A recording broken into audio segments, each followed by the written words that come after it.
Hello children, today I am going to start Act 1, Scene 2 of Merchant of Venice. The scene moves from Venice to Belmont, where the heroine Portia is introduced to us. Portia discusses with her maid Nerissa the scheme of lottery of casket by which her suitors choose one of the three caskets in order to win her. Some suitors have already come, but Portia disliked all of them. Nerissa tells her of Bassanio, whom she had found attractive. Now the scene starts like this. Scene 2, Belmont, a room in Portia's house. Enter Portia and Nerissa. Portia, by my troth, Nerissa, my little body is aweary of this great world. I swear, Nerissa, my little body is tired of this great big world. Nerissa, you would be sweet, madam, if your miseries were in the same abundance as your good fortunes are. You would certainly be sick of this world if your troubles were as great as your fortune. And yet, for aught I see, they are as sick that surfeit with too much as they that starve with nothing.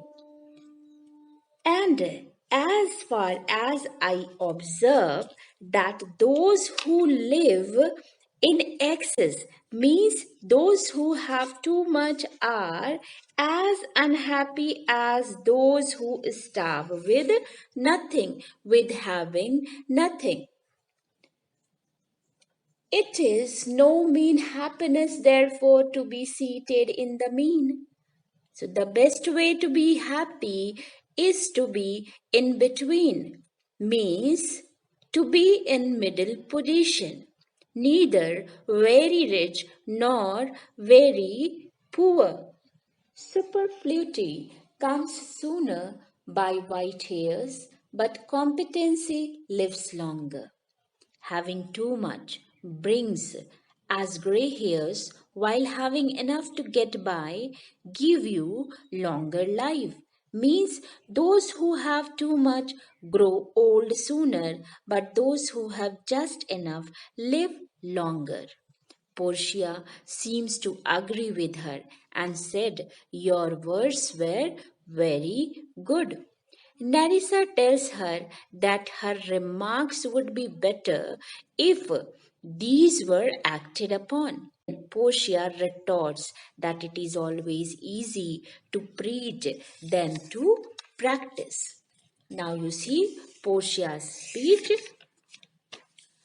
If to do were as easy as to know what were good to do, chapels had been churches and poor men's cottages princes' palaces. Portia reminds her witty maid, Nerissa, that it is easier to know what is good than to do it in practical life. Portia illustrates her point that if doing good was easy, then small churches would be great churches and poor man's cottage would be royal palaces. If what Portia means to say, if doing good deeds were as easy as knowing how to do them, it is very easy to tell what is good deed, but how to do it is very difficult.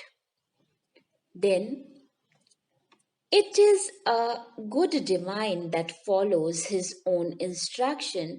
I can easier teach 20 what were good to be done than be one of the 20 to follow my own teaching. He is a good priest who follow his own teaching. But everybody can't be a good preacher. Then she says about herself, even she can more easily teach 20 pupils the right path to follow than be one of the 20 to follow that path. She means to say that to obey instruction is 20 times more difficult than it is to give good instruction. The brain may devise laws for the blood, but a hot temper leaves over a cold decree. Such a hair is madness the youth to skip over the meshes of good counsel the cripple. The mind can draw up laws for the body to follow. The mind can make laws for the body to follow. But the heat of desire jumps over such cold laws, means the heat of desire disobeys such cold laws, such a hare. You may enclose a hare in a fence, but it will easily leap over it. The madness of youth will make one leap over the net of good advice. Spirit of youth are like a hare that easily escape over the net of good advice. Portia uses here the metaphor of a hare to emphasize the point that man is powerfully controlled by his passionate desire. He easily ignored the brain's direction to the body. Now, the most important lines of this passage. But this reasoning is not in the fashion to choose me a husband. O me, the word choose. I may neither choose who I would nor refuse who I dislike. So is the will of a living daughter curbed by the will of a dead father. It is not hard, Nerissa, that I cannot choose one nor refuse none. So here, Portia says, what his worry? She says that this kind of logic will not help me to get a husband. Oh, my luck! The word choose is unsuitable for me. I can neither choose a husband I like nor reject the person I dislike. I am a living daughter, still controlled by the wishes of her dead father. It is not a pain.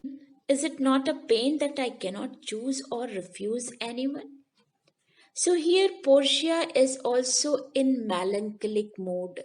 As we saw, Antonio was also in melancholic mood. But the reasons are different. You have to tell the reasons. What is the difference between Antonio's melancholy and Portia's melancholy? So, this way, it is clear that Portia's worry is about her future. She feels that her father has left her no freedom to choose her husband by designing the lottery of casket. Nerissa defends Portia's father. Now, see next passage. Your father was ever virtuous, and holy men at their death have good inspirations. Your father was a noble man throughout his life, and holy men like him have good inspiration at the time of their death. What she means to say, religious people get good inspiration from God on their deathbed. Therefore, the lottery that he hath devised in these three chests of gold, silver, and lead, whereof who chooses his meaning chooses you, will no doubt never be chosen by any rightly, but one who shall rightly love. Therefore, the lottery of casket which he has planned, the golden, silver, and leaden casket, of which who chooses the right meaning will choose you. It will never be rightly chosen by anyone other than he who loves you. She wants to say no one will ever choose the right box who doesn't deserve Portia's love. But what warmth is there in your affection towards any of these princely suitors that are already come? But what is your feeling for the princely suitors who have already come? Means, do you like any of the princely suitors who have come? Portia says, run through the list. As you name them, I will describe them for you. And from my description, you can guess how I feel towards them. So, children, next video I will come with another important passage of this scene.